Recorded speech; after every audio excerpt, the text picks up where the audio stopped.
Hi everyone. I just thought with doing all of these sound videos, some of you might like to see how I do some sound installations. Today I'm going to do a Bachmann J11. I've got a new Doehler and Haas decoder from Locoman Sounds. It's actually set up for an 8-pin harness. Here I've got a Soundtrax Sugar Cube speaker. You can use lots of different speakers. Here's another one that I've been using quite a bit. That's a Tang band speaker. Comes in a nice little box like that. The Tang band speakers I buy, you can see here they've got a big mega bass. They're a mega bass style with a big reflector on them. That's the primary speaker driver there, and that's a bass reflector, which you might be able to see moves. But what I'm going to show you today is just a very basic install. This is no frills, no nothing. I'm just going to put a decoder in and get it going. I've got the Lock Sound or ESU decoder tester here. Because I do a lot of programming of Lock Sound and stuff, this is absolutely essential for me. But even if you don't, it's pretty straightforward. So the first thing I'm going to do is actually test the decoder. And I'll just move this other speaker out of the road and I'll show you a bit about that in a minute. So this decoder tester here, it's got a bit of cat hair on it. My cat likes my layout room. So this is the decoder tester. It's got a built-in speaker, a built-in motor, a whole series of LEDs for testing, and a variety of different plugs. So 8 pins NEM 651s, which are the 6 pins for N-gauge, a hardwire one if you want to do that, which also has speaker ports, and or speaker connections, which I'll show you. 21 pin, I use the 21 pin decoders quite regularly, especially the Lock Sound Selects I used to use, but now the Lock Sound 5s. Plux 22, Next 18, and SUSI interfaces up here. So, and the big one here for the large scale decoders. So what I'm going to do first is just test this decoder. So the easiest way to do that is just take this as an 8-pin plug, just plug the 8-pin in, look to make sure you get the orientation. There's a little star right down the bottom here, which you might be able to see. Just down there, that means pin 1 goes in there, and pin 1 is always the orange plug. And if you look on the decoder, it should actually note which one is pin 1, but I can see it's the one with the little dot. I don't know if that'll zoom in, but anyway, so we connect that in like so. The next thing is these two brown wires. The brown wires always signify that that's a speaker. So I'm going to connect them into the speaker port now, very quickly. Yep. My desk is a mess, but that's because I know where everything is, and everything is where I need it to be. I'll just connect that one up, connect that one up.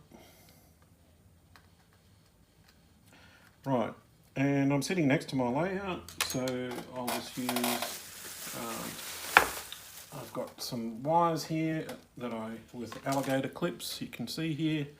I'll plug those into the track, which is a bit off screen. But because I'm running DCC, obviously, I can just connect that. Now on here there is 2 track in ports. Make sure you don't short them out. But with the alligator clips, one there, and I put the black one up close so it can't touch the red one. And it's isolated. And now, hopefully, to turn the sound on this one, press number 1, and you might just be able to hear there's some blower sound. Try the whistle, which is number 2. And the injector's going. And now I've just got the speed going. And you can see I put some little marks on the flywheel here. You might just be able to see them turning. I do that so I can see that the motor's actually running because it's so quiet you can hardly hear it sometimes. Anyway.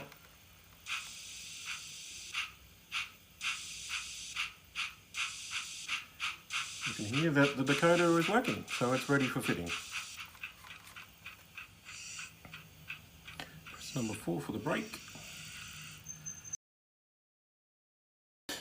Okay, so the next stage is to fit this into a Loco, and you're seeing this live because I haven't installed it as yet, but I'm putting it into a Bachmann J11 as I said before. Just going to disconnect this decoder out of here. So put the decoder tester over to one side. This plastic bag is full of speakers. I like to try different speaker settings and different combinations as I go. So in this case, what I'm going to do is these two wires are for speakers and I need a speaker. So I've previously used these Soundtrax sugar cube speakers that work quite well. I'm just going to show you this as a direct install, no cutting, nothing else except you've just got to solder two wires. And how do you solder two wires? Well, it's very simple. So just down off screen here is my soldering iron. I've got a fine pointed tip on it. It's just hooked up around the tripod. So it's got a fine pointed tip on it. Just wipe that a little bit. Now get your solder. Here's your solder here. And the first thing we're going to do is tin the speaker contacts. And all that tinning means is we're going to put a bit of solder on there. So just make sure I've got a bit of solder on my iron, and then just lightly tap, have the solder there next to the speaker connection and run it over, and you can see there's a nice bit shaky because I'm doing this on video. So the next one, and if you're wondering why I've got this, oh, there we go. You see I just got a bit too much solder there, connect it up. And if you're wondering why I was using a pair of pliers here or a third hand, it's simply, just push that back in. This is the speaker baffle. It's really important to use the speaker baffle. But one of the problems with a speaker is that it's magnetic. And if you use a soldering iron and you go near the speaker itself, what you'll find is that the iron tip will stick to the speaker itself, and you could actually melt the speaker, and that would be pretty unfortunate.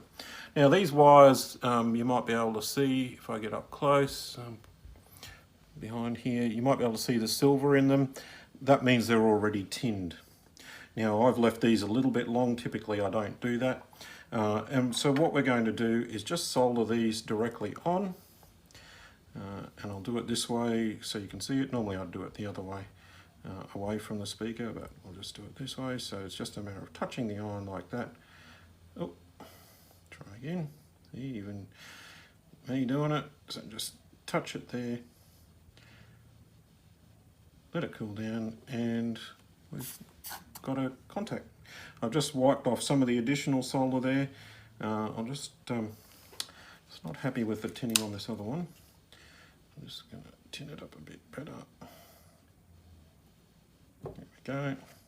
Okay, get the other wire now and tin it, solder it, sorry, already tinned. So just, you might be able to see there's a drop of solder on the end of the iron. I like to leave that there because it just helps you control the speaker. I wish I wasn't shaking so much, but anyway, there we go, and that one's connected now too. So if you wanted to, you could retest that speaker and see if it works. So now we're going to fit this decoder into the Loco. So as I said, this is a Bachmann J11. You can see it here. The tender is quite good in these. It's got a lot of open spaces, what I really like, and it's got tender pickups, which some of the older Bachmann Locos didn't have. Now there were 4 screws, 1, 2, 3, 4 there that I've removed, and the good thing about this with the wired connector is I can just lift that whole body off, put it to one side, turn over the decoder, and it's got a 21 pin blanking plug in it. Now, actually this Loco already had a decoder in it, which I took out, but for demonstration purposes, I'll just show you these 21 pin plugs. So you could use a 21 pin decoder, which I probably have lying around somewhere because I have a few of those. Yep, here we go. So this is a 21 pin Locoman Sounds Select, the version 4, and you can see here is the connector, hopefully through the plastic. Got this set aside. I've got to do a friend's Loco sometime in the near future. So to remove the 21 pin plug, I usually like to get underneath them and just get my screwdriver and lift gently on one side, lift gently on the other side, and just lever it up slowly until it pops off. Now you ask, how are you going to fit an 8 pin onto a 21 pin? Well, it's really simple. You can buy these 21 pin to 8 pin connectors. This is a DCC Concept one, and all you've got to remember is which way does it go, because a 21 pin plug has a missing pin at the end up here, and actually position 22. And the plug itself actually has that hole blanked off, so you can't get it around the wrong way. So I just push that down, and if you had a 21 pin decoder, it would just slot in there like that, and then all you would need to do is connect the speaker. Whereas in our case, we've got an 8 pin plug, so I'm just going to stick the 8 pin plug directly in there, and now that's connected up. Now what I will do, and it's something that you should get into very good practice of, if I can find it, is using some Kaptan tape. There it is. This is also called polyimide tape, and I use this for insulation purposes. You can buy it, it's really cheap, probably about, I think this was about $8 or $9 a roll from my local electrical supplier. The hard bit is now finding the end of it because it's so clear. Oh, there it is. Okay, so I'm just going to get this, and what I'm going to do is cut a piece off here with my tape.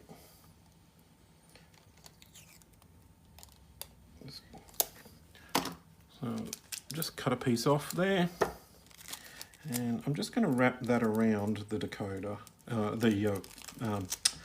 the plug here. And the reason I'm doing that is just to make sure that nothing touches. The last thing you want is to fry your nice new decoder. And so now that's all sealed, nothing's going to short out. And I've now got the decoder, but I haven't got it connected into the tender yet. So the next thing to do is get your tender body and just get an idea of roughly where things will sit. And I reckon if I stick this speaker around about in the middle, you might just be able to see that. I'll probably situate it vertically and put the decoder up under here. They'll both be out of the road and all will be hunky-dory. This decoder from Doehler and Haas is a really nice little decoder. It's quite small. I've not used them before, so this is the same test as what you're seeing as my first test. And so one of the things that I will do is actually put some heat shrink around it. So just bear with me while I find some heat shrink and we'll go ahead with that. Okay, so there's some heat shrink and I'm just going to cut it roughly to length. Probably about there. And snip that off. Move the excess. This is just from a packet of heat shrink, you know, that comes all different sizes. Luckily enough, there was one that just fitted this decoder. Okay, so what do you do with heat shrink? Well, you've got to apply some heat to it. You could use, I have a little gas powered flame thing that I use sometimes, but that's up in the shed, so I'm just going to touch the back of the decoder over, the back of the iron over this, just lightly, just to get a bit of heat going into it. It doesn't have to be solidly down, it just needs to protect the decoder itself and the connections. So you can see here, just run it over front and back. There you go. Okay, so that's, you know, you could do much more professional than that. As somebody once said, I might be fast, but boy am I rough. That's not strictly true, but I certainly am not one for going overboard. As you see, with my messy desk, I can't find exactly what I wanted, but now I have. This is the magic stuff for doing decoder installations. What is it? It's blue tack, and blue tack is the bee's knees. So I put a bit of blue tack on my decoder, like so. Stick it up where I want it to go in the tender. Now, you could trim these wires down. My preference is to leave the wires relatively long. Why? Because it makes it easier when you're servicing the Loco to get things, get the tender body out, and the tender body can be pulled to one side like so, and it's out of the road. Now, the speaker, I do the same thing with, and this one I'm doing a very basic installation. So all I'm going to do is just put a bit of blue tack on the back of the speaker, like so. Push it down underneath the tender like so, so it's facing downwards, and that's quite important. One of the most important things with a speaker is to make sure that the sound can only come out one way. And that's why with this baffle that I had on before, which I said is very important, is to make sure that the baffle is secure and sealed around the speaker, and the speaker now is pointing downwards. It will use the tender body as a chamber. And that chamber will help with the sound. So there it is, ready to go, and we just fit it back together. So I'll do that. It's just a matter of putting everything back together, tidying it up, and I'll screw it back and we'll come back. So I've said this was going to be a simple decoder installation. It's going to be simple, but just a little bit more effort required. Now you can see I've just tried some different spots for the speaker. The challenge is that this weight comes up a fair way up into the tender body, probably more than halfway. So that takes up a lot of what we call real estate. As does this capacitor. I don't want to keep the capacitor if I can, but it could be removed. I could hardwire the decoder, but that's not the purpose of this. I just want to show you something that's relatively simple and straightforward. So what I'm going to do is remove this weight out of the road. I can move that capacitor wherever I want, but what I'm going to do is remove that weight using my Phillips head. And if you wanted to, you could use some additional weight in the tender. The decoder and the speaker puts a little bit of weight, but not quite as much as this tender body weight. But the tender body itself also has a, so you can see that takes up a fair bit of room. If I really wanted to get fancy, I could even trim down the area where the speaker is, but that should be fine. So what I'm going to do now is go back to my original idea, which was putting the speaker facing downwards, like so. I'm going to stick the decoder up to one side. I could stick that capacitor in there, but I'm just going to make sure that it all fits nicely and see how we go now.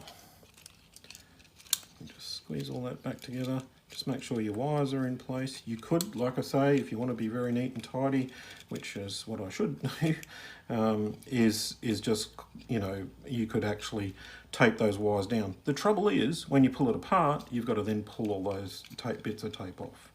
So I'm just going to connect this up now. Put the Loco back upside down.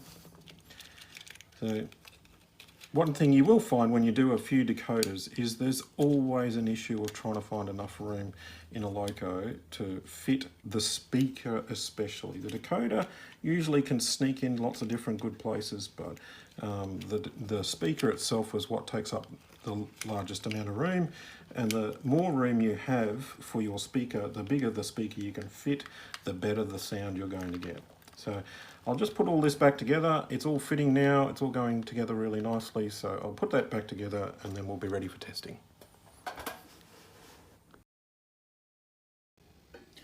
Okay, the Loco is off the bench now and onto the layout, and we can do a bit of testing. So as I mentioned before, on the hammerhead controller, I'm on my old PowerCab 1 now, but this is hooked up to an NCE SB3A, so it's the PowerCab is no longer just the PowerCab, it's just an ordinary hammerhead controller. Anyway, I've selected Loco 3, so the first thing I do is press number 1, and the sound comes on. So just to make sure that the sound's working, let's press the horn button. That's a nice little whistle. And now just test it to make sure it works, so we'll give it a bit of speed. And it's working. Actually, I was doing a bit of testing before, and that's actually on shunt mode. How can I tell? So if I press the expansion button down the bottom here, I can see that this one here, that number 7, that means that it's actually function 17. So to turn off function 17, option 7. Oh, sorry, got to get out of expansion. Press expansion again. Go option 7. And now, if I press forward and let it go,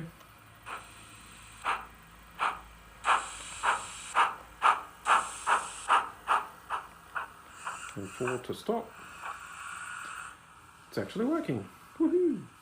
So I'll just bring it back so you can see it. Got to whistle.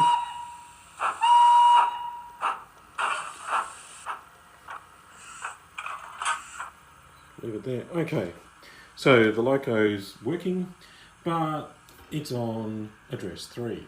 So the way we can do that, we can change the address, and I'll show you that in a sec. I'm just going to pull the camera back so I won't have to move the DCC controller around as much.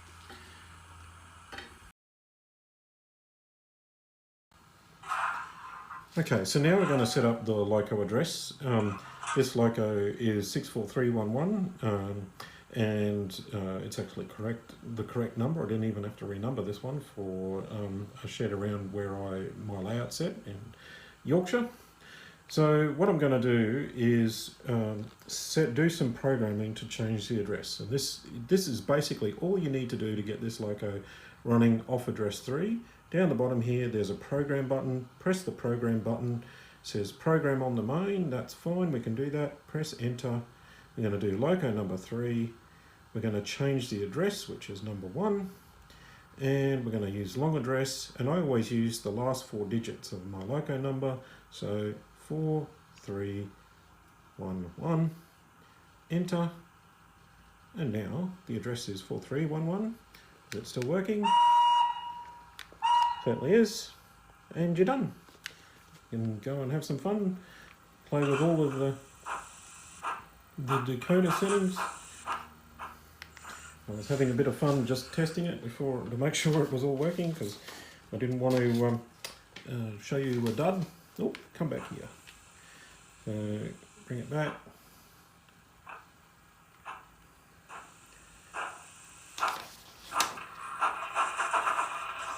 It's even got wheel slip.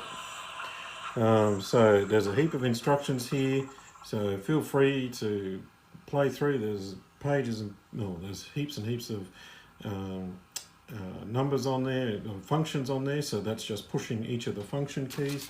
If you're ever interested in doing that, so all I'm doing with the function keys is down here on the keypad is pressing a button. So whistle is 2. I've also got a separate button, but there's a short whistle on 3, which is quite good. What else have we got? Drain cocks we can open, and that'll only work.